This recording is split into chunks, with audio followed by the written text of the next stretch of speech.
ورحمة الله وبركاته.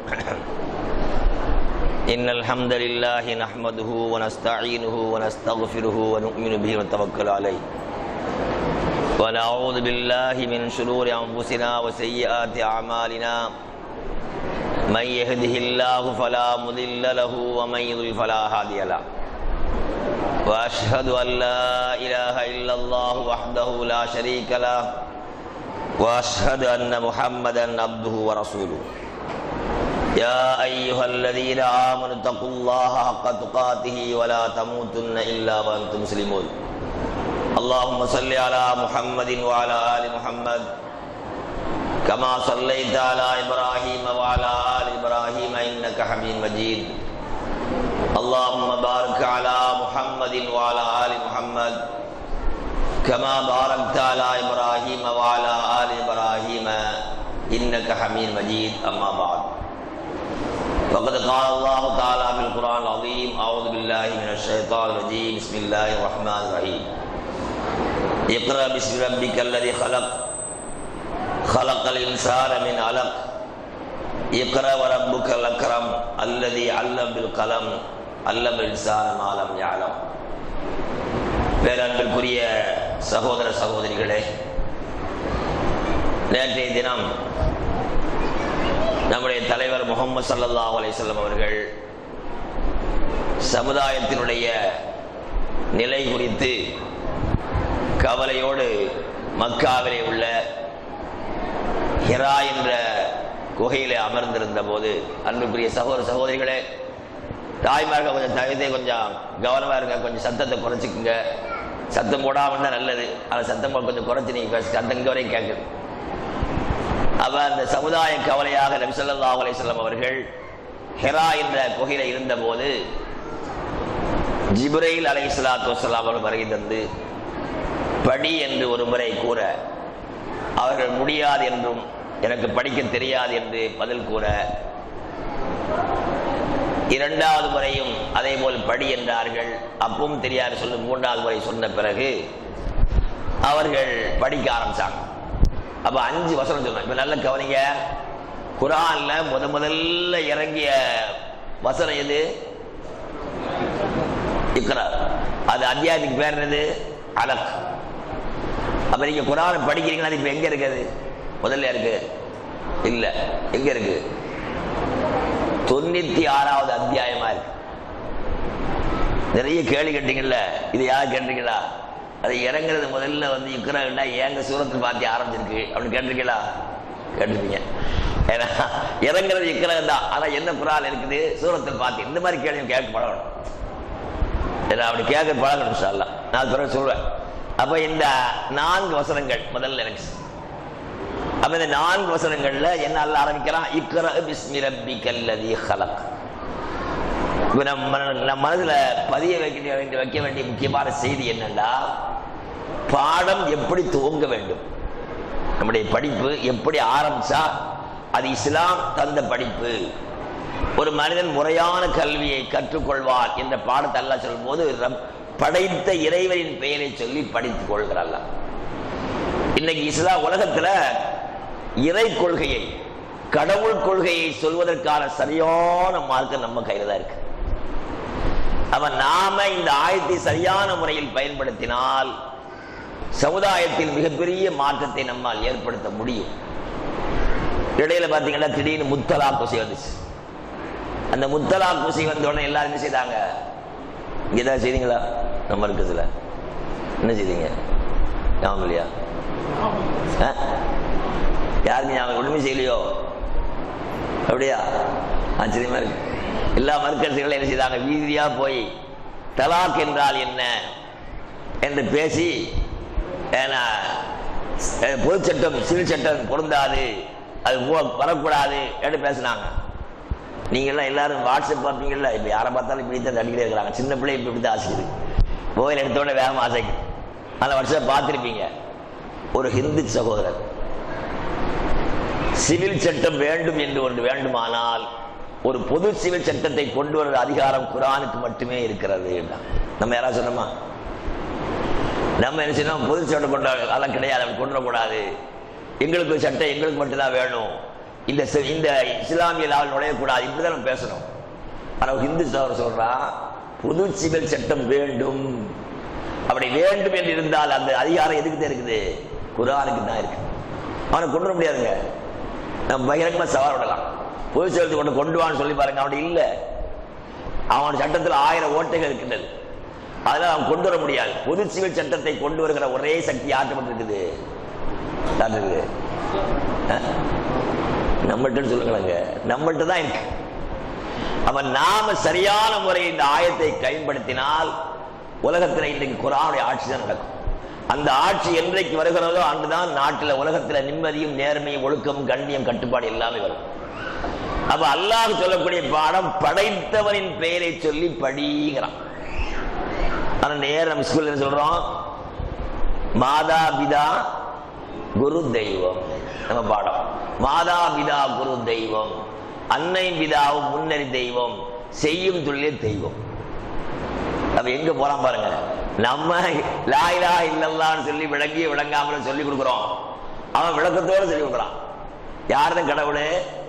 குரு, மாதா பிதா குரு, தாய் தந்தை ஆசிரியர்கள் தான் கடவுள், தொழில் தான் கடவுள் என்று இப்படி பாடம் இருக்கான். அதனால நீங்க தயவு செய்து கொஞ்சம் குர்ஆனை புரட்டுங்க. கடவுள் கொள்கையை சொல்வதற்கு தகுதியான ஒரே ஒரு மார்க்கம் இஸ்லாம் தான். இந்து சகோதரர் என்ன சொல்றாங்க? அவங்களுடைய கொள்கை என்ன? ஒன்றே குலம் ஒருவரே தேவன். அந்த ஒன்றே குலம் ஒருவரே தேவன் சொல்லக்கூடிய யார்கிட்ட போய் கேளுங்க, என்ன குலம் கேளுங்க, வேற குலம் சொல்லுவான். அப்ப ஒன்றே குலம் என்று சொல்லக்கூடியவனுக்கு குலம் என்றால் என்ன, ஒன்றே தேவன் என்றால் தேவன் யார் என்று சொல்லுகிற பாடம் என்று சொல்லுகிற அறிவு ஞானம் அவளுக்கு இல்லை. அப்படிப்பட்ட ஒரே ஒரு பாடம் சொல்லிக் கொடுத்ததுதான் குர்ஆன் தான்.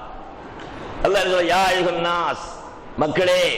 அப்ப குர்ஆன் அழைக்கிற போது பல வகை அழைக்கும். யா அய்யுஹன் நாஸ் எங்கெல்லாம் வருது அங்க பாருங்க, பொதுவான செய்தி அல்லாஹ் சொல்லுவான். யா அய்யுஹன் நாஸ், மனிதர்களே, உஅ்புது ரப்பக்கும், உங்கள் இறைவனை வணங்குங்கள்.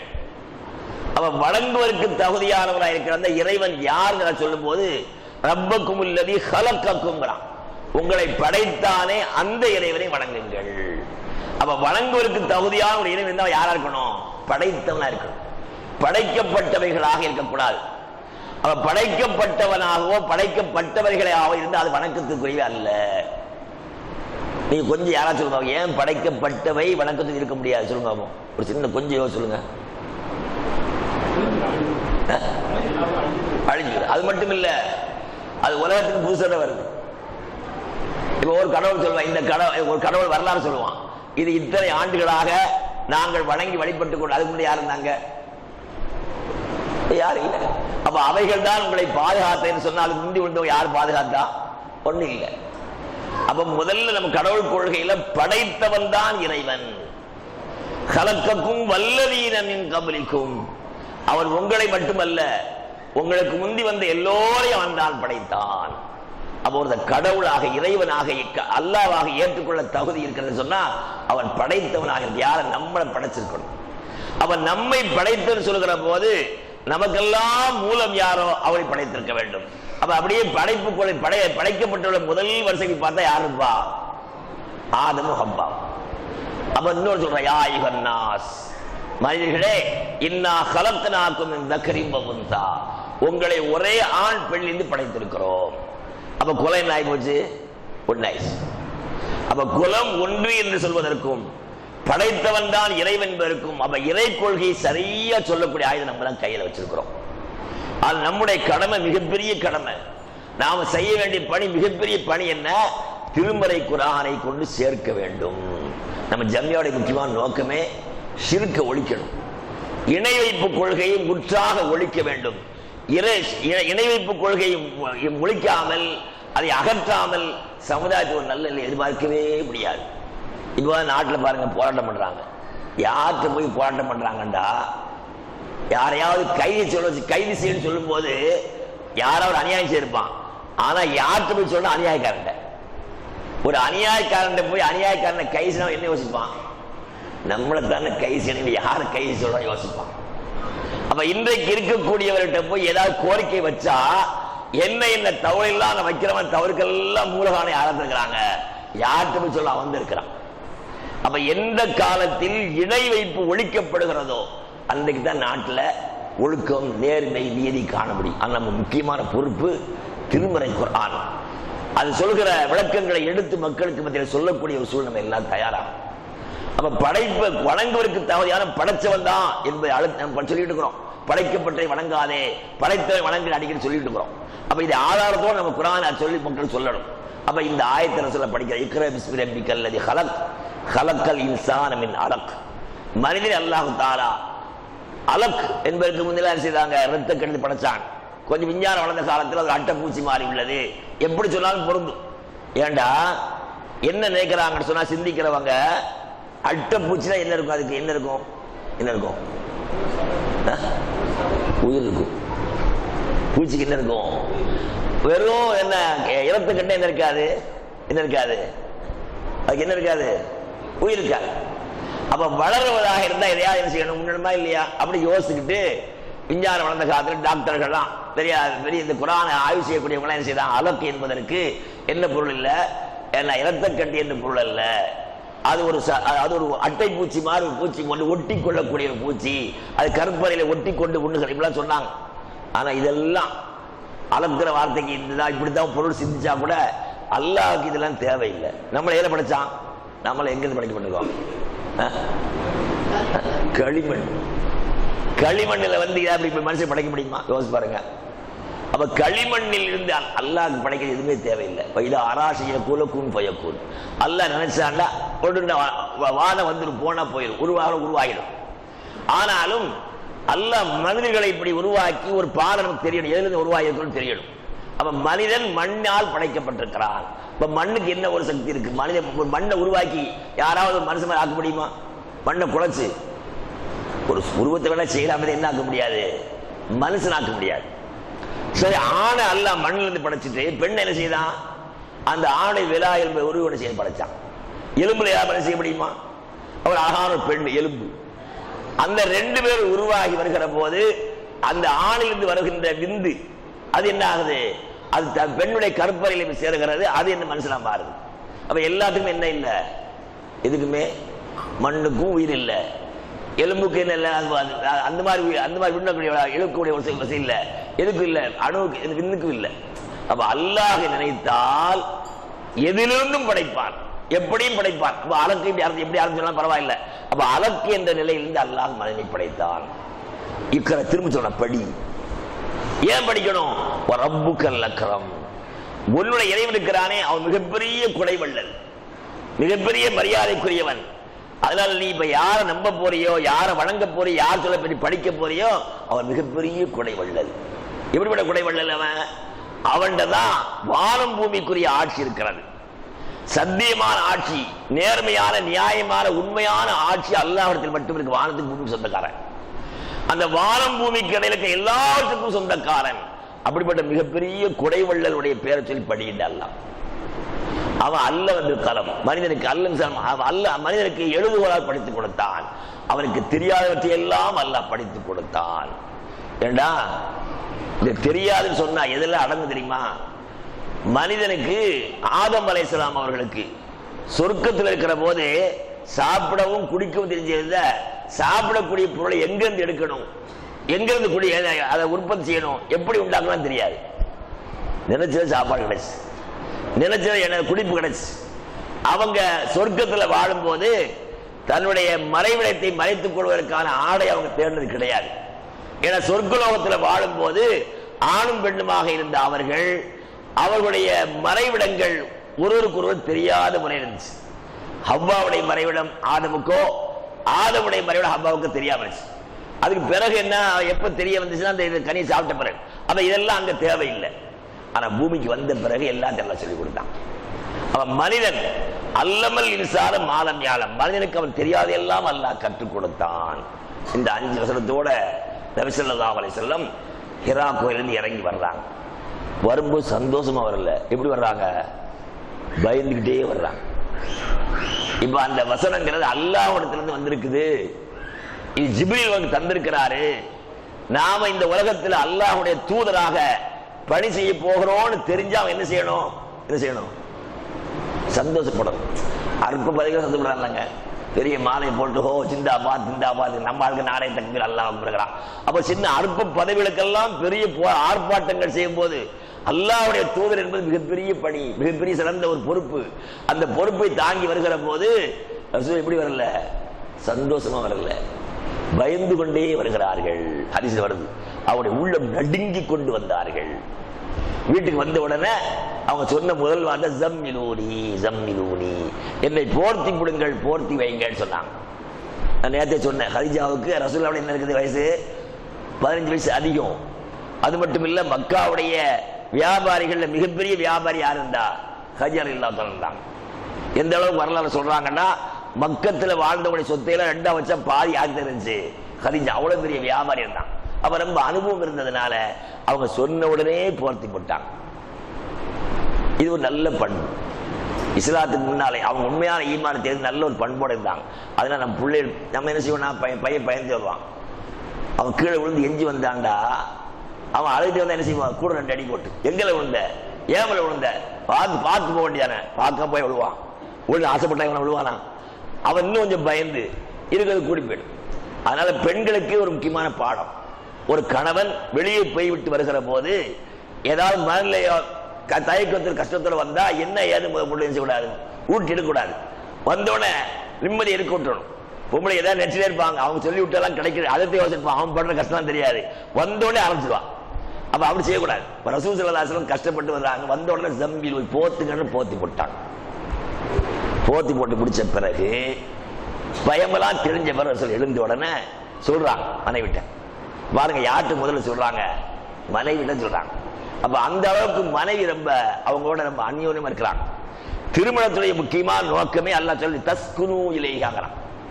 பெண்களத்தில் நீங்கள் அமைதி பெறுவதற்காக, மனதில் நிம்மதி வருவதற்காகத்தான் அல்லாஹ் திருமணத்தையே மார்க்கமாக்குறான். இன்னைக்கு நிறைய பேருக்கு தலைகள் இருக்குது. கல்யாணம் வச்ச பிறகு ஏன்டா கல்யாணம் சொல்ற, அது வரைக்கும் ஆசைப்பட்டு இருந்தவ திருமணத்துக்கு நிறைய பேர் வருத்தப்படுறாங்க. அவங்க மட்டும் வருத்தப்படுறாங்க, பெண்கள்கிட்ட கேட்ட என்னைக்கு இவன்ட்டு போய் நான் வாக்குப்பட்டேன் அன்னைக்கு எனக்கு வந்து பாருங்க தலையெடுத்து அவ சொல்றான். அப்போ நிம்மதியில்லாத வாழ்க்கையை பார்க்கிறோம்.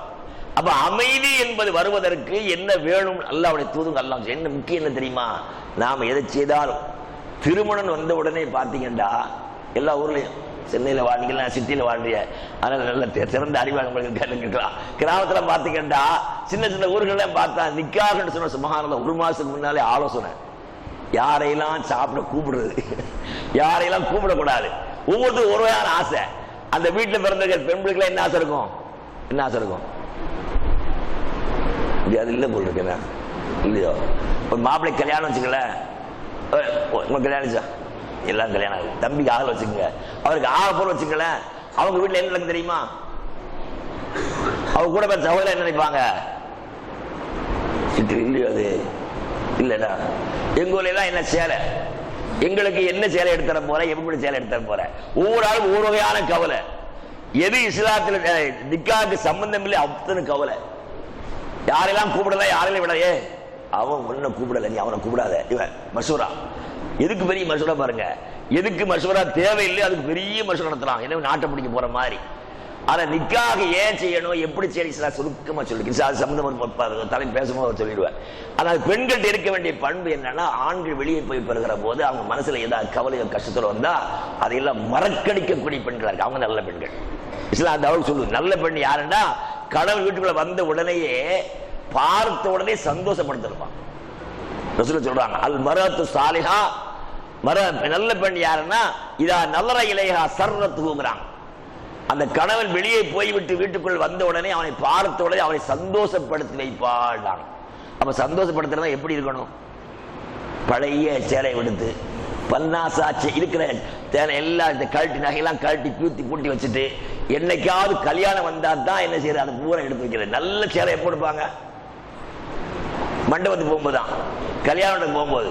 அதை நிறைய விளங்காம இருக்கிறாங்க. அல்லாஹ் என்ன சொல்றாங்க, கணவன் வீட்டுக்கு வரும்போது எங்கேயாவது போயிட்டு வந்தாங்கன்னா அவர் பார்த்த உடனே அவர் சந்தோஷப்படுற அளவுக்கு அவருடைய கோலம் அமைஞ்சிருக்கணும், அவங்க ட்ரெஸ் அமைஞ்சிருக்கணும். அப்படிப்பட்ட பெண் சாலிஹான பெண் தான். இப்ப பார்க்கும் போதே பயந்துகிட்டே பாக்குறாங்க. இப்ப வீட்டுக்கு போய் என்ன நடக்குமோ தெரியலையே, கொஞ்ச நாள் தான் அது பாத்தீங்கன்னா வீட்டுக்கு போய் பிரச்சனை அவன் யோசிச்சுட்டு இருக்கிறாங்க. சில பேர் நேரம் பின்னி போறாங்க, வெளியே இதை பேசி ரொம்ப நேரத்துக்கு போறாங்க, இப்ப போனாதான் கொஞ்சம் அமைதி அப்படி போறாங்க. அப்ப என்னன்னா அந்த சூழ்நிலை இல்லை. அப்ப இதை சொல்லிக் கொடுக்கணும். சாலிகான சுப்ஹானல்லாஹ், உண்மையிலேயே இஸ்லாத்துடைய மிக சிறப்பம்சம் என்னன்னா ஆண்களுக்கு தெரிந்த அளவுக்கு பெண்களுக்கு இஸ்லாம் தெரிஞ்சிருச்சு. நீங்க ரமதான் மாதம் தானே, இந்த ரமதான் மாசத்துல நோன்பு ஆரம்ப காலத்தை எப்படி கடமையாச்சு தெரியுமா? யாராவது சொல்லிருக்காங்களா? ஆரம்ப காலம் நோன்பு கடமையாக்கப்பட்ட காலம் எப்படி? யாராவது சொல்லிருக்கா? சீக்கிரம் சொல்லுங்க. யாராவது சொல்லிருக்காங்களா?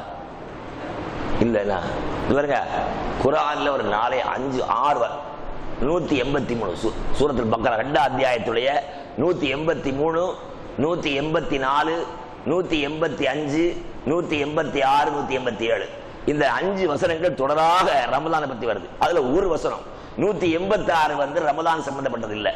இருந்தால் ரமலானுக்கு தொடர்பு இருக்கு. எத்தனை வசனம்? 6. அதுல ஒரு வசனம் ரமலானுக்கு மட்டும் இல்ல, ரமலான் அல்லாதுக்கும். அப்ப என்ன நீங்க படிச்சு பாருங்க, சூரத்துல் பக்ரா 2 அத்தியாயத்தினுடைய 183 படிச்சு பாருங்க. இதுல 187 வசனத்தை எப்படி ஆரம்பிக்கும் சொன்னா, உஹில்ல லக்கும் லைலத்த ஸியாமி ரஃபஸு இலா நிசாயிக்கும், உங்களுக்கு இந்த ரமலான் இரவில் உங்களுடைய மனைவிமாரோடு கூடுவதை, அவரோடு உறவு கொள்வதை ஹலாலாக ஆக்கப்பட்டு விட்டது ரமலான் இரவுல அப்படின்னு சொல்றாந்தா அதுக்கு என்ன இல்லைன்னு அர்த்தம்? அனுமதி இல்லை.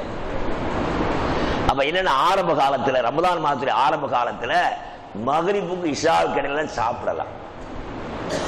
நம்மளோட நோன்பு வைப்பாங்களா? அதெல்லாம் முடியும். மகரிப் இஷா சாப்பிடணுமா? இப்ப வஜ்ரு பாங்க சொல்ற வரைக்கும் பார்த்துட்டே இருந்தேன், சாப்பிட்டு தண்ணி குடிச்சு அப்புறம் வேகம் வர்றது அப்படி இருக்கிறோம். அப்ப அந்த காலத்தை மகரிப் இஷாக்களை சாப்பிடலாம், குடிக்கலாம், மனைவியோட கூடலாம். அதிலும் ஒரு நிபந்தனை என்ன, தூங்கிடக்கூடாது. மகரிப் இஷாக்களை சாப்பிடலாம், அப்படி சாப்பிடுறது என்ன செய்யக்கூடாது? தூங்கக்கூடாது. அப்படி இந்த மாதிரி சட்டம் ஆரம்பம் இருந்துச்சு. அப்ப இப்படி இருக்கிற போது சஹாபாக்களுடைய உயர்ந்த பண்பு என்ன, எந்த ஒரு சஹாபியுடைய வாழ்க்கையை பார்த்தா சில நயவஞ்சகளை தவிர அல்லாஹ்வுடைய தூதரை பார்த்து ஏற்றுக்கொண்ட எந்த ஒரு சஹாபியும் சட்டங்கள் வருகிற போது கடைபிடிக்க முடியுமா முடியாதான்னு யோசிச்சதே கிடையாது. சொன்ன உடனே கடைபிடிச்சுவாங்க. இன்னும் சொல்ல போனா அந்த இது ஹிஜ்ரி 2ஆம் ஆண்டு தான் ரமதான் நோன்பு கடமையாச்சு. 2ஆம் ஆண்டுல மக்காவுக்கு மதீனாவுக்கு நிறைய பேர் ஹிஜ்ரி வந்திருக்கிறாங்க, அகதிகளாக நிறைய பேர் இருக்கிறாங்க. தங்குவதற்கு சரியான வீடு இல்லை, அரவணைக்கு சரியான ஆட்கள் இல்லை. அவங்க இப்படிப்பட்ட காலத்துல 2ஆவது வருஷம் அல்ல நோன்பு கடமையாக்குறாங்க. நம்ம பாஷையில மௌலா இஸ்லாம், புதிய இஸ்லாமியர்களுக்கு புதியதாக வந்தவர்களுக்கு என்ன செய்ய நோன்பு கடமையாகுது. அது நோன்பு பிடிச்சிருக்கிறாங்க. அப்ப நோன்பு எழுது மகரிப் இஷாக்கள் சாப்பிடலாம், அதுக்கெல்லாம் தூங்கிடவும் கூடாது. அப்ப எல்லாரும் நோன்பு வச்சுட்டாங்க. நோன்பு வைத்த பிறகு எப்போதும் போல என்ன செய்தாங்க, வேலைக்கும் போனாங்க. மகரிப் இஷாக்கள் சாப்பிட்டுக்கிறோம், எப்படி வேலை செய்யணும்னு யோசிக்கல, வேலைக்கு போயிட்டாங்க. அதுல சிறுமத்து கைஸ் என்ற நபி தோழர், அவங்க இரவுல பகல்ல போய் வேலை செய்யிட்டு இருக்கிற போது மத்தியான நேரத்தில் மயக்கம் போட்டு விழுந்துடுறாங்க. உமர் ரலியல்லாஹு போன்ற சஹாபாக்கள் இரவுல இஷாவுக்கு பிறகு மனைவியோட கூடியும் செய்ய இந்த செய்திலாம் ரசூலுல்லாஹி வருது. அல்லாஹ்வுடைய தூதர் உடனே செய்ய மாட்டாங்க. சரி பரவாயில்லை, அது குற்றம் இல்லை அப்படி சொல்ல முடியுமா? சொல்ல மாட்டாங்க. ஏன்? வஹி வரும். அப்ப அல்லாஹ்வுடைய தூதரை பொறுத்து வஹி வந்தா தான் சட்டம் சொல்லுவாங்க. அப்ப இந்த ஆயத்தரங்கு 187 இது நீங்க போய் படிச்சு பாருங்க. 2ஆவது அத்தியாயத்தில் 187 இந்த இரவு லைலத்துல் இந்த ரமதான் இரவுல இன்றிலிருந்து உங்களுக்கு என்ன செய்யப்பட்டுச்சு, உங்களுடைய மனைவிமாரோடு கூடுவதை உங்களுக்கு அனுமதிக்கப்பட்டு விட்டது. உண்பதையும் குடிப்பது அனுமதிக்க எது வரைக்கும்? அதிகாலையில இருட்டு போய் வெளிச்சம் வரும் வரை நீங்கள் குடிப்பதும் உண்பதும் உங்களுடைய மனைவியோடு கூடிக்குள்ள அனுமதிக்கப்பட்டிருக்கிறது ஆயத்திறங்கிடுச்சு. இந்த விஷயம் என்னன்னா, சிறுமத்து கைஸ் என்ன செய்யறாருன்னா, மத்தியானம் பயக்கப்பட்டு விடுறாராம், சாயந்தரம் வீட்டுக்கு வர்றாரு. மனைவிட்ட சாப்பிடுதா இருக்குதா நோம்பு திறந்து கேட்கறாங்க. இருக்குத, அப்ப தயார் பண்ணி கொண்டு வர கொஞ்ச நேரம் இருங்க அப்படின்னு சொன்னாங்க. சொல்லிட்டு சாப்பாடுலாம் தயார் பண்ணிட்டு கொண்டு வரும்போது பார்த்தா உறங்கிட்டார். தூங்குன ஆள அவங்க எழுப்பி தூங்கிட்டார்ல, இந்த மாதிரி சாப்பிட முடியாது, என்ன குறைஞ்ச என்ன செய்யலாம் தூங்கட்டும், காலையில அவர் எஞ்சிக்கிட்டு சொல்லிக்கலாம். அவங்க அப்படி எழுப்பி கைபத்தல் லக்குனா உங்களுக்கு நஷ்டம்தான், உங்களுக்கு இந்த ஒண்ணு கிடைக்காது, சாப்பிட முடியாது, அதனால இனிமே உங்களுக்கு சாப்பாடு இல்லைங்கிறாங்க. இப்ப நம்ம வீட்டுல வச்சுக்கலாம், தூங்கிட்டு வச்சுங்க வாங்க முடிச்சோம் என்ன சொல்லுவாங்க சொல்லுங்க பார்ப்போம், என்ன சொல்லுவாங்க? நீங்க நல்ல பழக்கம் இல்லை உங்களுக்கு என்ன சொல்லுவாங்க? எங்க நோம்பு விட்டுருங்க, ஒரு நோம்பு தானே எல்லாம் மன்னிச்சுக்குவான். அடுத்து கலாச்சாரிக்கலாம், நமக்கு ஏற்கனவே ஹைக்கிரைக்கு பாருங்க, அவன் வேற தோணை சொல்லிட்டாரா, சரி பரவாயில்ல அப்படி விட்டுருவோம். ஆனா அன்னைக்கு பாருங்க அவங்க எழுப்பி சொல்றாங்க, கொஞ்சம் பொறுத்து சொல்லாமா இல்லையா? அப்ப இவங்க ஆத்திரம் வரல. ஏன்னா 2 பேருக்கும் சட்டம் தெரிஞ்சிருக்கு. அப்ப கணவனுக்கு தெரிஞ்ச சட்டம் மனைவிக்கு தெரியுது, மனைவி தெரிஞ்சது கணவனுக்கு தெரியுது. இப்படி 2 கலந்த வாழ்க்கை சஹாபாக்களுடைய வாழ்க்கை. ஆண்களுக்கு தெரிந்த அளவு பெண்களும் மார்க்கத்தை இஸ்லாம் தெரிஞ்சிருந்தாங்க. ஏன்? அல்லாஹ்வுடைய தூதரிடத்துல மார்க்கத்தை கேட்டவங்க ஆண்கள் மட்டுமல்ல, பெண்களும் கேட்டார்கள். ஒருவேளை பெண்கள் பள்ளிக்கு வராத நாளாக இருந்தால் ஆண்கள் கேட்ட செய்தி வீட்டில் போய் சொல்வாங்க. அப்ப பள்ளியில் இருந்து போகிற விஷயம் வீடெல்லாம் பரவுச்சு. இன்னைக்கு தலைகீழா வீட்டு செய்தி பூரா இங்க வந்துடுது, பள்ளிவாசி வந்துடுது. கதை பேச பள்ளிவாசல் உட்கார்ந்து பேசி வீட்டு விஷயம் பூரா கசாபுசான பேசுற விஷயம் வந்துடும். ஆனா அன்றைக்கு என்னன்னா, மார்க்கம் என்பது பள்ளியில் இருந்த இந்த மார்க்கம் பள்ளி வீட்டுக்கும் போச்சு. அதனால ஆண்கள்கிட்ட பெண்கள்ட்ட இஸ்லாமிய தொடர்பு இருந்துச்சு. அதனால அவங்க வாழ்க்கையில நிம்மதியாக இருந்தாங்க, ஆரோக்கியமாக இருந்தார்கள். உண்ண உணவில்லாவிட்டால் கூட மனதில் நிம்மதியான வாழ்க்கை வாழ்ந்தவங்க தான் நம்முடைய முன்னாள் சஹாபாக்கள். அதனால அவங்க மனைவி பல நாள் சென்று வந்திருக்கிறவங்க சொன்ன உடனே என்ன ஒன்னும் கோவப்படலை. என்ன சொல்ல தெரியுங்களா? அல்லாஹ் லா யுஸிக அல்லாஹ் அபதன், நீ ஒன்றும் கவலைப்படாதீங்க, அல்லாஹ்வின் ஆணையாக அல்லாஹ் உங்களை ஒருபோதும் கைவிட மாட்டார், உங்களை கேவலப்படுத்த மாட்டான், இழிவுபடுத்த மாட்டான்னு சொன்னாங்களே தவிர அவங்களுக்கு அல்லாஹ் எங்க இருக்கான் யாரும் தெரியாது. யாரும் தெரியாது, கதிஜா. ஆனாலும் அல்லாஹ் சத்தியம் பண்ணாங்க. அப்ப எல்லா காலத்திலையும் மனிதர்கள் கடவுள் கொள்கிற நம்பிக்கை இருக்கு. இன்னைக்கு உலகத்துல அல்லாஹ்வுடைய நம்பிக்கை உள்ளவங்க அதிகமா கம்மி, அல்லாஹ் நம்பிக்கை இல்லாத கம்மி அதிகமா. அல்லாஹ்வை நம்பியுள்ள அதிகமா, அல்ல அந்த நம்பிக்கை இல்லாத அதிகமா? குழந்தைச்சு 2 இல்லையா? நீங்க சொல்லுங்க. இல்லாதவங்களா? இல்ல, உள்ளவங்க தான் அதிகம். ஏன்னா தமிழ்ல நீங்க என்ன சொல்லுவீங்க? கடவுள். நீங்க இங்கிலீஷ்ல ஒன்று சொல்லுவான், உருது ஒன்று சொல்லுவான். அப்ப என்ன, எல்லாரும் அல்லாஹ்வை நம்புறாங்க. ஆனா அல்லாஹ்வை எப்படி நம்பணும் தெரியாம நம்புறாங்க, அந்த விஷயம். அப்ப கதீஜா அன்னைக்கு வல்லாஹின்னு சொன்னாங்களே தவிர அல்லாஹ் யார் எங்க இருக்கிறான்னு தெரியல. ஆனால் சத்தியம் பண்ண, வல்லாஹி லா யுஸிக அல்லாஹ் அபதான், உங்களை அல்லாஹ் ஒருபோதும் கேள்வி பண்ண, கவலைப்படாதீங்க. பாருங்க எவ்வளவு அழகான மனைவி. இப்படி 6 சொல்ற மனைவி தான் நல்ல மனைவி. கணவருக்கு என்ன வந்தாலும் அவங்க துணை நின்று 6 சொல்லி கவலைப்படாதீங்க என்று சொல்லக்கூடிய மனைவி. என் ரசூலுல்லாஹ் சொன்னா, ஒரு மனிதனுக்கு கிடைக்கிற பாக்கியம் என்னன்றா, ஈமானுக்கு துணை நிற்கிற மனைவி கிடைத்த பெரிய பாக்கியம். நாங்க ஈமானுக்கு எதிரான மனைவி கிடைத்த பெரிய துன்பம், ஈமானுக்கு துணை நிற்கிற மனைவி கிடைத்த ரொம்ப பாக்கியம். நாங்க அப்ப கதீஜா பாருங்க, இஸ்லாம் ஈமான் சரியா தெரியாத காலத்திலே என்ன செய்யறாங்க, அவங்களோட ஐக்கியமா இருக்கிறாங்க. அப்ப என்ன 6 சொன்னாங்க? ஒன்னு என்ன சொல்ற, ஃபர்ஸ்ட் நீங்கள் சொந்த பந்தத்தை அரவணைக்கிறீர்கள், வழி தெரியாமல் யாரால் வந்தால் வழிகாட்டுகிறீர்கள், இன்னும் விபத்தில் மாட்டிக்கொண்டவர்களுக்கு நீங்கள் பாடுபட்டு கொடுக்கிறீர்கள், இன்னும் சொன்னாங்க விருந்தினை உபசரிக்கிறீர்கள். நாங்க அப்ப இதுதான் அவங்க சொல்ல முடிச்சு, வேற எப்படி சொல்லல. நீங்க ஐவேளை ஜமாத்துல தூறீங்க, நோம்பு முடிக்கிறீங்க, ஜக்காத்து அது இல்ல. ஏன் இல்ல? ஏன் சொல்ல அவங்க அது இல்ல. இன்னைக்கு நம்ம ஆள்கிட்ட ஒரு நல்ல மனுஷன் சொல்லுவோம், அவர் ரொம்ப நல்ல மனுஷன், ஏன்னா ஐவேளை ஜமாத்தோடு தூவுறாரு, கரெக்டாக நம்ம தான் நோம்பு முடிச்சிருவாரு, ஜக்காத்துலாம் சரியா கொடுத்துருவாரு அப்படின்னு சொல்லி அதுதான் நம்ம சிறப்பா சொல்லுவோம். அவங்க அப்படி சொல்லல, ஏன்னா அன்னைக்கு ரசூல் செய்த பணி இதுதான். அப்ப இபாதத் என்று இப்படி எல்லாம் செய்யல. அப்ப 6 சொன்னாலும் கதீஜா 6 சொன்ன பிறகு அதோட நிக்கல. 6 சொல்லி முடித்த பிறகு அவங்க யோசிக்கிறாங்க. ஏன்னா இப்ப நம்ம யாராவது ஒரு 6 சொல்லிடுவோம், ஆனா சொன்ன பிறகு இந்த விஷயம் என்னன்னு அவங்களுக்கும் புரியல, யாருக்கும் தெரியல, முகமது ஸல்லல்லாஹு தெரியல, கதீஜாவுக்கும் தெரியல. 6 சொல்லிட்டாங்க, தெரியாமலே 6 சொல்றாங்க. அப்ப இதுதான் ஒரு நல்ல உறவு வாழ்க்கையில. அப்ப அவங்களை திருப்திப்படுத்தின பிறகு அவங்களா அழைச்சிட்டு போறாங்க. யார? முகமது ஸல்லல்லாஹு அலைஹி வஸல்லம் அந்த கதீஜா ரலியல்லாஹு தஆலா அன்ஹா அழைத்து கொண்டு செல்லுங்க, வரக்கத் பின் நௌஃபல் என்பதை கொண்டு போறாங்க. அவர்தான் அந்த காலத்துல, அந்த அறியாமை காலத்திலையும் கூட அவர் வேதத்தை படித்து அவர் கிறிஸ்தவராக தன்னுடைய வாழ்க்கை அமைத்துக் கொண்டிருக்கிறார். அப்ப இவ்வளவு ஒட்டுமொத்த சமுதாயத்திலையும் அவர் ஒரு ஆளுதான் இந்த மாதிரி விஷயத்தை கேட்கிற அளவுக்கு ஞானம் இருக்கு. அப்ப அவங்க போய் படிக்க போற காலத்தில் அவருடைய நிலைமை என்னன்னா, கண் பார்வையெல்லாம் குறைந்து போய் ரொம்ப வயது முதிர்ந்த காட்டிருக்கிறார். அவங்க ஒரு வகையில கதீஜாவுக்கு சிறிய தகப்பனுடைய மகன். அவ போன உடனே அப்படி சொல்றாரு, அவங்க கதீஜா சொல்றாரு, சிறிய மகனே, உங்களுடைய சகோதரன் மகன் என்னமோ சொல்லுகிறார், கேளுங்கள். அப்ப நடந்ததை ரசூல் ஸல்லல்லாஹு அவர்கிட்ட சொல்றாங்க. அப்ப அவர் கேட்ட உடனே சொன்னாரு, அந்த அந்த வேதத்துல நாமூஸ்ன்னு சொல்லுவாங்க ஜிப்ரீலுக்கு.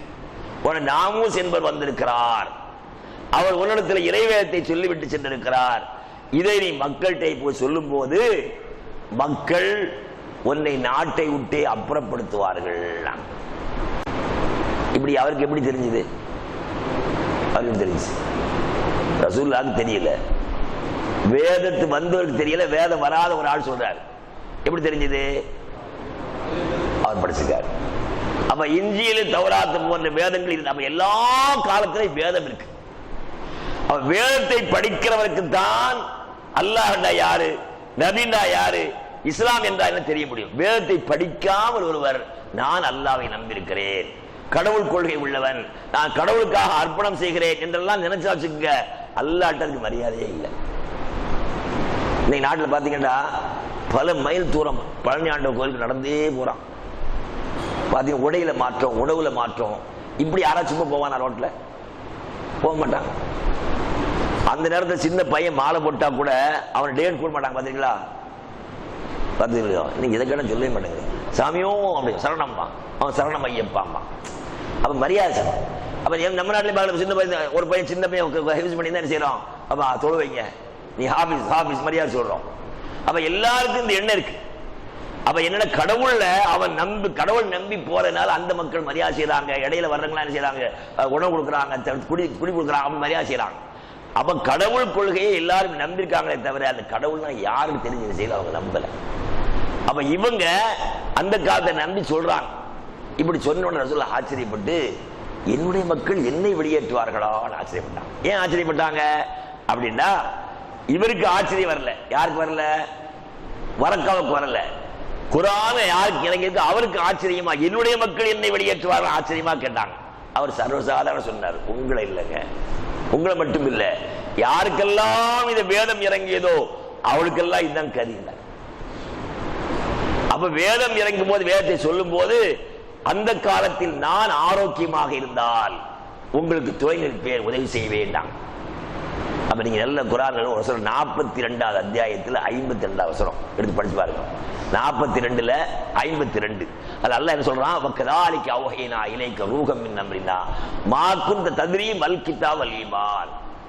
வகதாலிக இப்படித்தான் அவ்ஹைனா இலைக ரூஹம் மின் அம்ரினா, நாம் உமக்கு என்னுடைய அதிகாரத்தோடு இருக்கிற செய்தியை உனக்கு அறிவித்தேன்.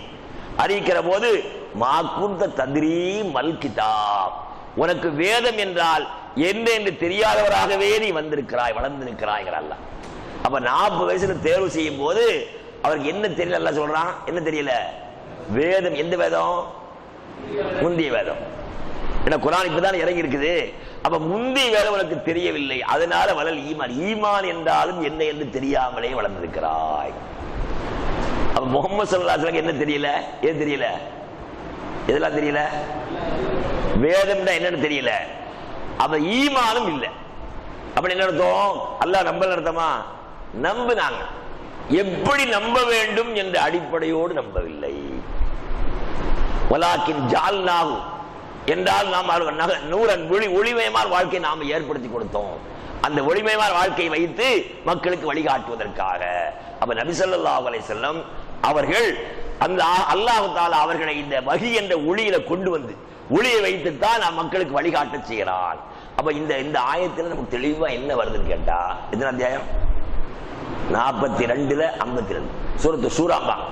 சூரானா ஆலோசனை செய்யறது. சூரா கம்மி சொல்றாங்கல்ல, ஆலோசனை. அப்ப ஆலோசனை பேர்ல உள்ள 40 அத்தியாயம் சொல்லி காட்டுறான்.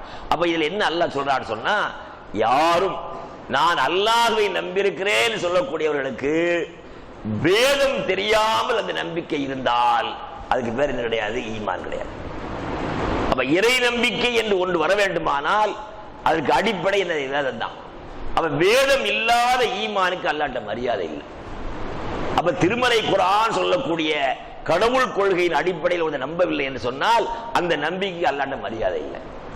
இன்னைக்கு நாட்டில் முஸ்லிம்களாக வாழக்கூடிய பெருவாரியான மக்கள், நம்ம போல கொஞ்சம் மக்களை தவிர பெருவாரியான மக்கள் கடவுள்னா அல்லாஹ்னா எங்க இருக்கான்னு சொல்லுவாங்க. இருக்கான் நம்ம இல்லைங்க, தூணில் இருக்கிறான், துரும்பிலும் இருக்கிறான். அல்லாஹ் தூணிலையும் திரும்ப. நீங்க இஸ்லாமிய பாடகர் சமீபத்தில் மூத்தா போயிட்டு நாவரம் படிக்கிறாரு, எங்கும் நிறைந்து வாழும் அல்லாஹ் அல்லாஹ். நான் வந்து இஸ்லாம் சொல்லி கொடுத்துட்டு அல்லாஹ்னா யாரு நல்ல விலைக்கு சொல்லிட்டு அவனை கூட கூப்பிட்டு வரேன். அல்லாஹ் ஒருத்தன் தான், அரசியல் இருக்கலாம், வாழ்ந்துக்க சொல்லி கீழே வந்து என்ன படிக்கிறார் அவரு? எங்கு நிறைந்து வாழும் அல்லாஹ் அல்லாஹ். அப்ப என்ன இஸ்லாமிய கொள்கைங்கிற பேர்ல என்ன விளங்கி வச்சிருக்கிறாங்கன்னா, கடவுள் என்பவர் எல்லா இடத்திலும் இருக்கிறான், அல்லாஹ் எல்லா இடத்திலும் இருக்கிறான். ஆனா அவங்க அப்படி சொன்னதுனால அல்லாஹ்வை நிராகரிக்கணும்னு சொன்னாங்க இல்ல, அல்லாஹ்வை அவங்க நம்புறாங்களே தவிர எப்படி நம்ப வேண்டும் தெரிஞ்சு நம்புறேன். அப்ப திருமறை குர்ஆன் ஒரு இடத்துல பல இடங்கள் சொல்ல இன்னல்லாஹ ஸ்தவா அலா அர்ஷ், அல்லாஹ் எங்க இருக்கான்? அர்ஷிலே அமைந்திருக்கிறான்.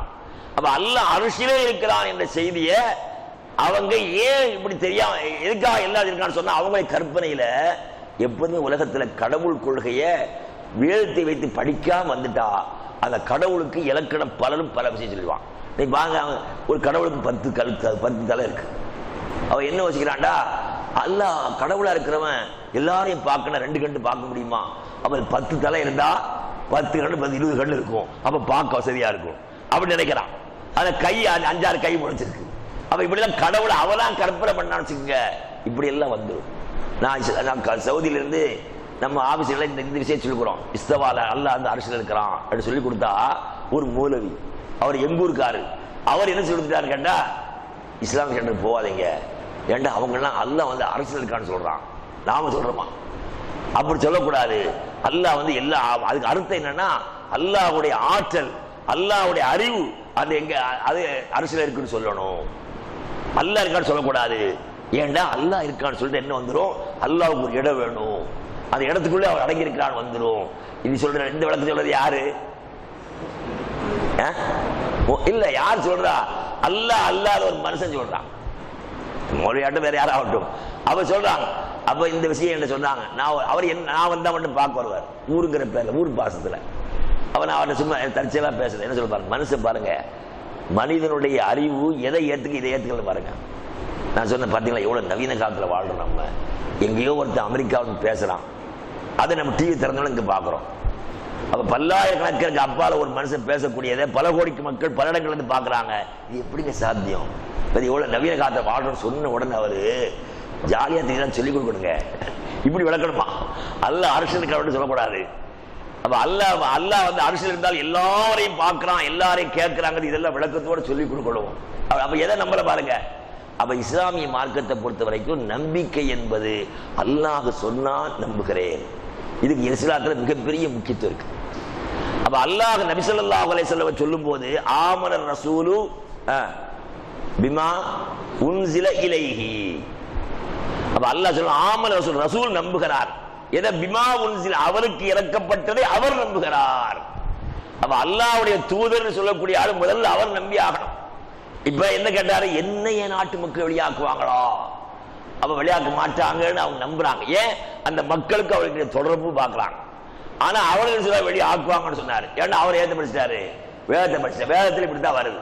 அப்ப அல்லாஹ் இப்படித்தான் சொல்கிறான் என்று சொன்ன உடனே ரசூல் ஏத்துட்டாங்க. இதுதான் என்னது ஈமான்.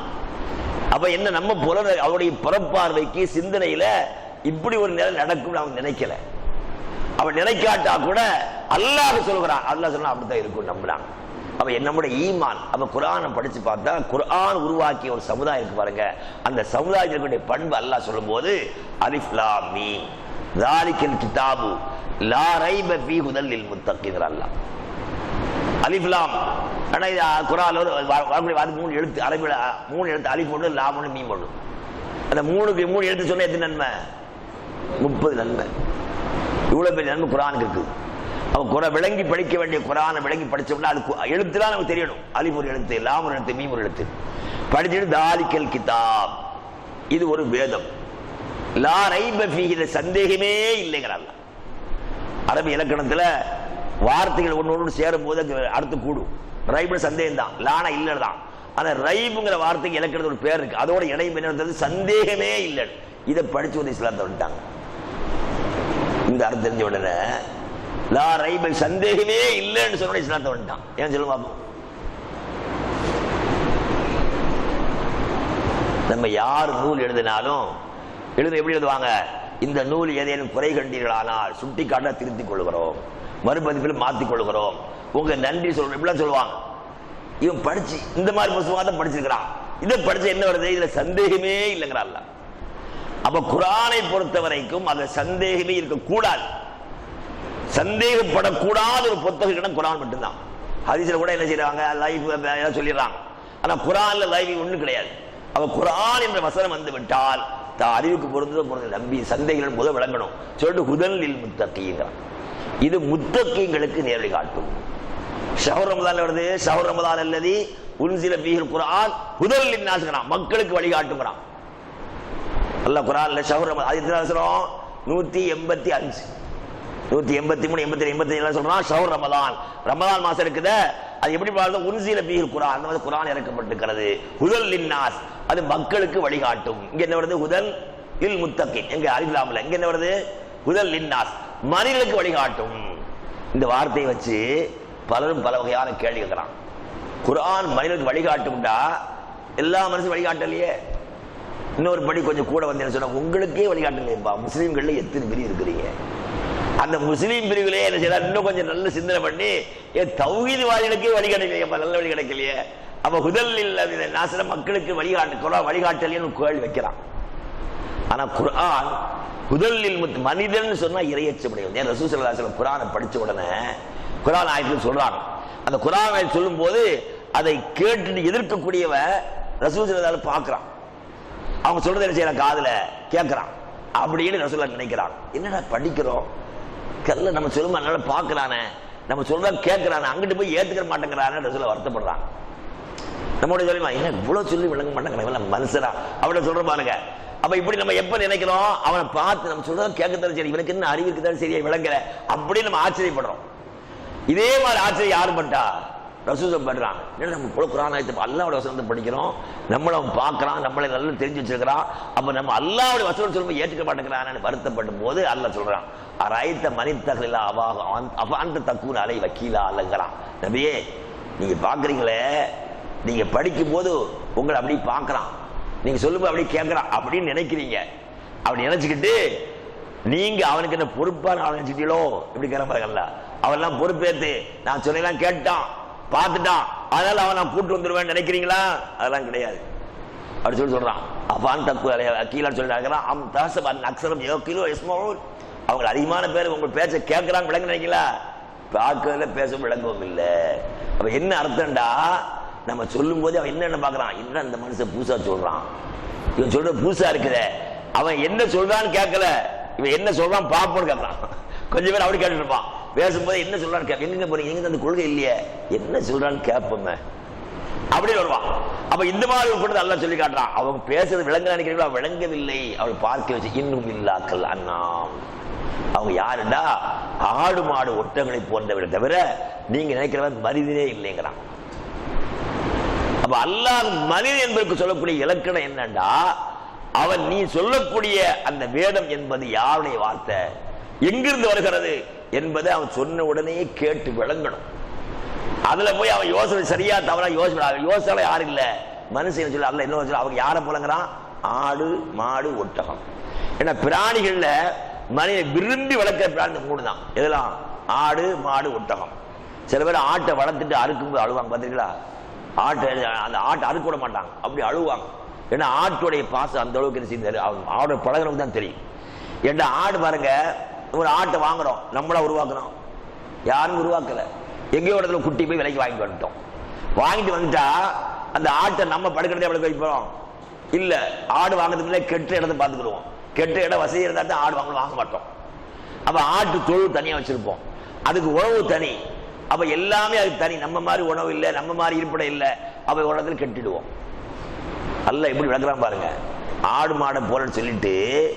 அப்ப ஆடு மாடு என்ன நம்ம விளங்க வைக்கணும், இந்த ஆட்டை நம்ம கெட்டி போட்டு ஒரு வாரம் போடுவோம், அவ்வளவுதான், வருஷமெல்லாம் கட்டி போட போறோம். அப்புறம் என்ன செய்வோம், உங்களுக்கு தெரியாது, நீங்க ஆடு பார்த்து வளர்க்க மாட்டீங்களே, ஆடு அந்த ஊர்ல பார்த்தா தெரியும், அவுத்து விட்டுருவாங்க.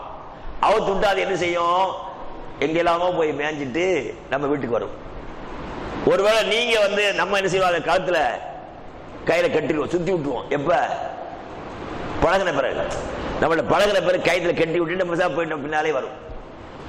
நாம போய்கிட்டே இருக்கும்போது கொஞ்சம் தூரம் ஆடு அங்கேயும் பார்த்து கொஞ்சம் நிக்கணும் வைங்களேன், அப்படி சொன்ன ஓடி வந்துருது, நம்மள பேர் வந்துருது. இப்ப நம்ம ரெட்டை குழந்தை வச்சுக்கலாம், சில பேர் ரெட்டை குழந்தை இருப்பாங்க, நம்ம புதுசா பாவ டக்குனு அடையாளம் தெரியாது, யார் மூத்த எனக்கு தெரியலையே, எத்தனை பார்த்தா தெரிய மாட்டேது, என்னோட ஒரே மாதிரி இருக்கிறாங்க.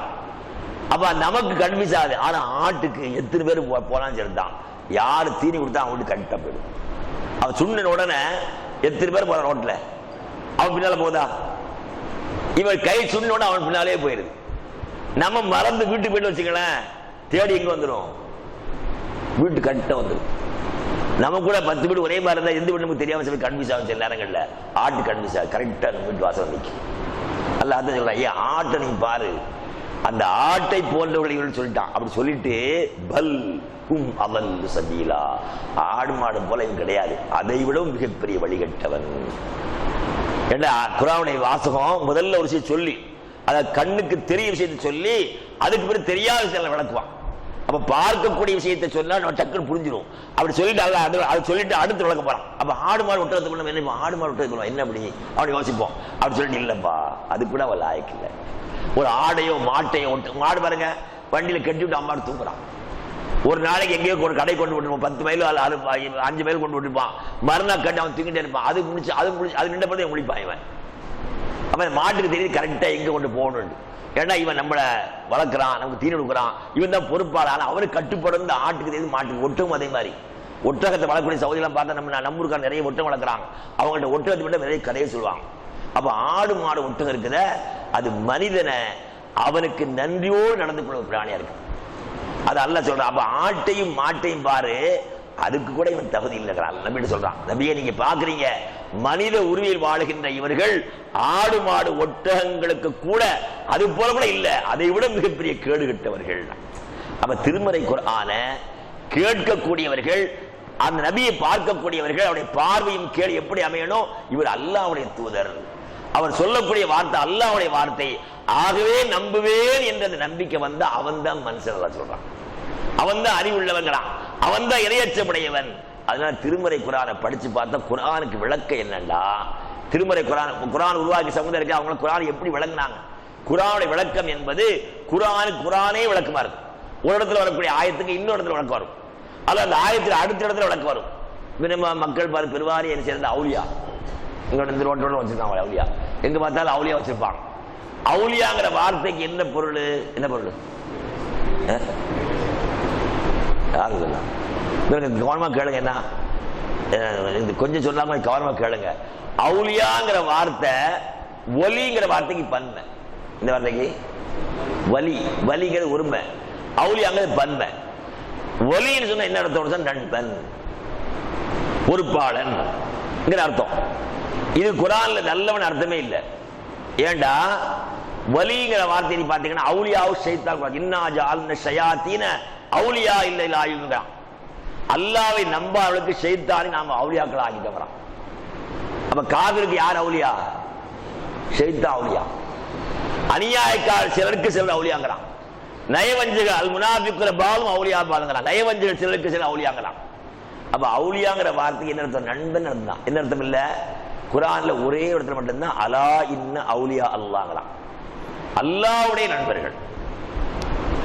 அது அல்லாஹ்வுடைய நண்பர்கள் லா ஹௌஃபுன் அலைஹிம் வலா ஹும் யஹ்சனூன். இது 10வது அத்தியாயத்துல 63 வசனம். அல்லாஹ்வுடைய அவுலியாக்களுக்கு என்ன கிடையாது, பயம் கிடையாது, கவலையும் பட மாட்டார்கள் இப்படி சொல்லிட்டான். யார் அல்லாஹ்வுடைய அவுலியாக்கள்னா, அல்லதீன ஆமனு வ கானி, அடுத்த வசனத்துல அல்லதீன ஆமனு வ கானி யத்தகூன், யார் என்றால் அல்லாஹ்வை நம்பி அவனை பயந்து வாழ்வார்கள். இப்ப சொல்லுங்க, அல்லாஹ்வுடைய அவுலியாக்கள் யாரு? யாரு? நம்ம தான். நம்ம யார் நம்பி இருக்கோம், அல்லாஹ்வை. அல்லாஹ் பயந்து வாழ்றோம். இப்ப இவ்வளவு நேரம் உட்கார்ந்து தொழுது யார், அல்லாஹ் பயந்து தொழுதோம், அல்லாஹ் நம்ம தொழுதோம். அப்ப அல்லாஹ்வை நம்பி அல்லாஹ் பயந்தவங்க யாரு, அவுலியா உல்லாஹ், அல்லாஹ்வுடைய அவுலியாக்கள். அது இல்லாம அவுலியா ஷைத்தான். அப்ப இன்னைக்கு ரெண்டு அவுலியாக்கள் ரெண்டு பார்த்து இருக்கிறாங்க, அல்லாஹ்வுடைய அவுலியாக்களும் அல்லாஹ் ஷைத்தானுடைய அவுலியாக்களும். அப்ப அல்லாஹ்வை அல்லாஹ் சொன்ன மாதிரி நம்பி வணங்கினா அல்லாஹ் வணங்குறான், ஷைத்தான் வணங்குறான். அப்ப குர்ஆனுக்கு விளக்கம் எங்க இருக்குது, குர்ஆன்ல இருக்கு. அப்ப குர்ஆனுக்கு விளக்கம் குர்ஆன். அப்படி குர்ஆனுக்கு விளக்கம் குர்ஆன் இல்லாதது எங்க இருக்கும், ஹதீஸ்ல. நேரத்தில் நம்ம சொன்னோம், குர்ஆனுக்கு ரொம்ப எல்லா சரியான விளக்கம் சொல்லி எதுதான், ஹதீஸ் தான். குர்ஆன் என்ன கிடையாது, எல்லாம் முழுமை கிடையாது. அப்ப குர்ஆனை முழுமைப்படுத்துறது எதுதான், ஹதீஸ் தான். அப்ப ஹதீஸை வச்சு தான் சரி குர்ஆன் விளக்க முடியும். இந்த ரெண்டுக்கு அப்பால் குர்ஆன் ஹதீஸ், அதுக்கு அடுத்து யாருன்னா குர்ஆனுக்கு, அந்த குர்ஆன் வந்து விளங்குனவங்க யாரு, சஹாபாக்கள். அல்லாஹ் குர்ஆன்ல ஒரு வசனம் சொல்ற, ஃபைன் ஆமனு, மக்கள் ஈமான் கொண்டார். இது படர்க்கை, படற்கை முன்னிலை தண்ணியில் மூண்டுக்குது. அந்த முன்னிலை படற்கை என்னது? அவர்கள் ஈமான் கொண்டால். யாரை போல? நீங்கள் நம்பியதை போல. யாரை சொல்ற? அல்லாஹ் சஹாபாக்கள். அப்ப சஹாபா அல்லாஹ்வின் தூதரை பார்த்து நீங்கள் நம்பியதை போல நீங்கள் அல்லாஹ்வை ஏனைய மக்கள் நம்பிட்டால் அவங்க என்ன செய்தாங்க? திட்டமாக சரியான வழி அடைந்து விட்டார்கள். அப்ப திருமறை குர்ஆன அல்லாஹ் ஜல்ல ஷானு வ தஆலா நபி ஸல்லல்லாஹு அலைஹி வஸல்லம் இறக்கி விளக்கி சொல்லும் போது குர்ஆனுக்கு விளக்க யாரு? குர்ஆன். குர்ஆனுக்கு அந்த விளக்கத்துக்கு அந்த குர்ஆனுக்கு கிடைக்காத ஹதீஸ், அதுபோல் சஹாபாக்களின் வாழ்க்கை, இதெல்லாம் தான் என்னது? குர்ஆனுக்கு விளக்கம். அப்ப திருமறை குர்ஆனை படிக்கும் போதெல்லாம் அந்த குர்ஆனுடைய விளக்கங்களை குர்ஆனோடு இணைத்து படிக்கலாம். முத்தகீன் இறையச்சம் உடையவர்களுக்கு தான் வழிகாட்டுன்னு சொல்லிட்டான். அப்ப மனிதன் யாரு? இறையச்சுடையவர். அப்ப இறையச்சம் இல்லாத ஒருவன் அல்லாஹ்வுடைய பார்வையில் யாரு? ஆடு மாடு ஒட்டகத்தை விட கேடு கெட்டவன். அப்ப குர்ஆன் மனிதனுக்கு வழிகாட்டும் வழிகாட்டு சொன்னாலே என்ன அர்த்தம்? இறையச்சம் உடையவர்கள். அப்ப இறையச்சம் உடையவர்களுக்கு தான் குர்ஆன் வழிகாட்டும் சொல்லிட்டு இந்த கேள்வி இடம் இல்லை. இந்த கேள்வி இடம் இல்லை. அல்லாஹ் வந்து குர்ஆன் மற்ற மனுஷன் வழிகாட்டலையே, அவருக்கு வழிகாட்டலையே, இவருக்கு வழிகாட்டலையே என்பதற்காக அல்லாஹ் குர்ஆனை சொல்லிட்டான். ஆகவே குர்ஆனுடைய சிறப்பம்சம் என்னன்னா, குர்ஆனை நாம் படிக்கும் போது மற்றைய நூல்களை போல படிக்கூடாது. திருமறை குர்ஆனை படிக்கும் போது இந்த குர்ஆன் ஒண்ணுதான், அதை படிச்சாலே நன்மை, ஓதுனா இல்ல. என்ன செய்தா? படித்தால் நன்மை, ஓதுனா நன்மைதான். நான் இறைச்சல் வர ஓதுறேன்டா விளங்க அப்படி கூட விளங்காம நேரம் ஆயிடுச்சு. ஒரே ஒரு ஆயத்து மட்டும் சொல்றேன் உங்களுக்கு, அதை ஞாபகம் வச்சுக்கோங்க.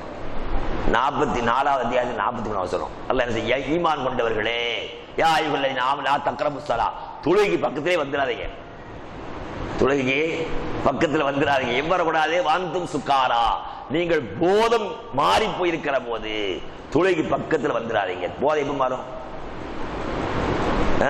குடிச்சா. அப்ப அந்த காலத்து மதீனாவுக்கு போன பிறகு குடிக்கிற அனுமதி இருந்துச்சு. இதுவரை வரக்கூடாது. ஹத்தா தாலும் மா தக்கூலூன், நீங்க என்ன சொல்றீங்கன்னு உங்களுக்கு தெரியும் வரை வரக்கூடாது. போதமான கூட சில பேர் செய்வாங்க, நிதானம் இருப்பாங்க. நல்ல ட்ரிங்க் பண்ணா கூட நிதானம் இருக்கும். அவன் நிதானமா இருக்கிறவங்க இருந்தா தொழுகைக்கு வந்து கலந்துக்குங்க.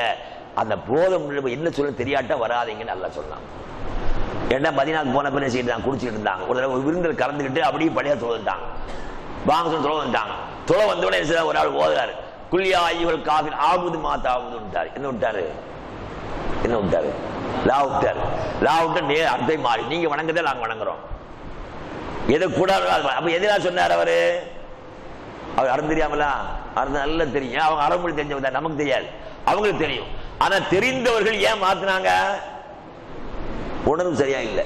குடிச்சதான் என்னெல்லாம் பேசுறாங்க, அதுக்கு முந்தி என்ன அதெல்லாம் பேசிட்டு இருப்பான் அவன். அப்ப அந்த குடிச்சு போத வந்துட்டா என்ன தெரியாம போயிடும். அதனால நீங்க என்ன சொல்ல தெரிஞ்சாதான் வரணுட்டான். இது போத உள்ளவங்களுக்கு. நமக்கு என்ன நிலைமை? நம்ம போத மாதிரி வர்றோம், யாரும் குடிக்கிறது இல்லை, குடிக்காம பழைய தொலை வர்றோம். நம்ம என்ன சொல்லணும் தெரியுதா? நம்ம லா தக்ரம் சுக்காராண்டா போதமான சட்டம். நமக்கு என்ன சட்டம்? இந்த ஆயத்தை எழுதிட்டு அதை எழுத கீழே வந்து அந்த இந்த தப்சீர் வந்து எழுதுறாரு. எத்தனை பேர் விளக்கு மட்டும் சொல்லி கொடுத்தீங்க. அப்ப நாம ஓதுறது என்ன நமக்கு தெரியணும். அப்ப திருமறை குர்ஆனை பொறுத்த வரைக்கும் அந்த ஆயத்துடைய விளக்கங்களை ஆயத்தை வச்சே படிக்கணும்.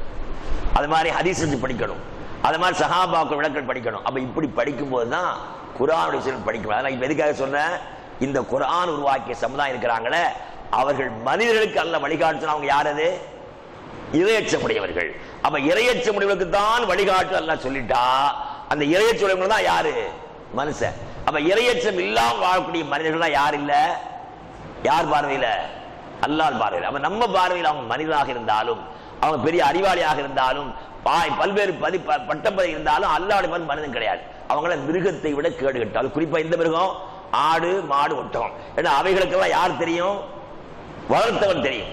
தனக்கு உணவு கொடுக்கிறவன் யாரு தெரியும். அப்ப தன்னை வளர்த்து பாதுகாத்து உணவு கொடுக்கக்கூடிய யாரு தெரியக்கூடிய இந்த ஆட்டுக்கு இருக்கிற அறிவு, இந்த மாட்டுக்கு இருக்கிற அறிவு, இந்த ஒட்டகத்துக்கு அறிவு கூட இல்லாம வளர்த்தவன் படைத்தவன் யாரும் தெரியாம எங்கேயும் இருக்கிறான் பாருங்க. இவன் இதை விட கேடு கட்டவன் அல்ல வழக்கு சொல்றான். அப்ப குர்ஆன் வழிகாட்டக்கூடிய மக்கள் யாருன்னு சொன்னா அல்லாஹ்வை பயந்து வாழக்கூடியவர்கள். அப்ப இன்ஷா அல்லாஹ் நாளைக்கு அல்லாஹ்வை பயந்து வாழக்கூடிய மக்கள் யார்? எல்லாரும் அல்லாஹ் இப்ப குர்ஆன் மக்கள் என்ன சொல்றாங்க? அல்லாஹ்வை பயந்து செய்யறாங்க. தர்காவுக்கு போட்டு கடன்னு சொல்றாங்க. அவங்கெல்லாம் அல்லாஹ்வுடைய நல்ல அடியார்கள். அவங்கள பயந்துனா யாரை பயந்த மாதிரி? அல்லாஹ் பயந்த மாதிரி. அதுதான் போறாங்கறான். அப்ப இறையச்சங்கிற பேர்ல இஸ்லாம் சொல்லாத மிகப்பெரிய தவறா சொல்லிட்டு இருக்கிறாங்க. இன்னும் சில பேர் நல்ல கொள்கை உடைய சொல்லிக்கிட்டே சில குரான் மாத்தவ சொல்றாங்க. அப்ப இந்த ரெண்டும் தவறு என்பதை நான் சொல்லுவோம். அப்ப முதலில் முத்தக்கி நல்லா சொல்லக்கூடிய ஆத்த யாரு? இறையச்சமுடையவர்களுக்கு குரான் வழிகாட்டும். அப்ப இறையச்சமுடையவர்கள் யாரு? அல்லாஹ் குரான் சொல்றான். அதான் இன்ஷா அல்லாஹ் நாளைக்கு தலைப்பினரை இறையச்சமுடையவர்கள் யார் கேள்வி சொன்னா யார் எழுதுல கேட்கணும் சொல்றாங்க. அதான் இன்ஷா அல்லாஹ் என்ன ஞாயிற்றுக்கிழமை வந்து கொஞ்சம் நேரம் கிடைக்கும், சீக்கிரம் முடிச்சு பார்ப்போம். முதல்ல சொல்லிட்டாங்க கட்டு சொல்லிச்சு அம்மா ஆயிடுச்சு. அப்ப நாளைக்கு தலைமை ஆச்சுங்க. அப்ப இன்னைக்கு படிச்சு நம்ம பாடம் என்ன சொன்னா, ரசூல் ஸல்லல்லாஹு அலைஹி வஸல்லம் ஹிரா கோயில் வரும் எப்படி சொன்னா பயந்துகிட்டே வந்தாங்க. பயந்து வந்ததுக்கு என்ன காரணம்? என்ன காரணம்? அவங்க வேதத்தை படிக்கல. என்ன செய்யல? வேதத்தை படிச்சிருந்தா அவங்க தெரிஞ்சிருக்கும் யாருண்டு. வந்தவர் ஜிப்ரீல் குரான் தந்திருக்கிறாரு, நான் மக்களுக்கு மாற்ற சொல்ல தெரியாதனால அவங்க செய்தாங்க, பயந்துகிட்டே வந்தாங்க. அதை சொன்னவர் யாரு?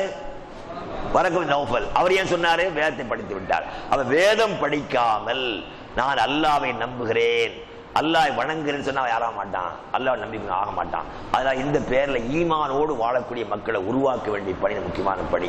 அந்த ஈமானோடு உருவாக்கக்கூடிய மக்களை திருமறை குர்ஆனுடைய அடிப்படையில் ஒன்று படித்து அதை படித்தவர் சொல்வதற்கு அடிப்படையில் நடக்கக்கூடிய மக்களாக நாம் மாறணும். எனவே அல்லாஹ் ஜல்ல ஷஅனுஹு வ தஆலா அவனுடைய திருமறை குர்ஆனை நம்பியோடு தொடர்பு கொண்ட அந்த மார்க்கத்தை படித்து விளங்கி அதன் அடிப்படையில் வாழ்ந்து மனித நன்மக்கள் ஆக்கியல்வாராக.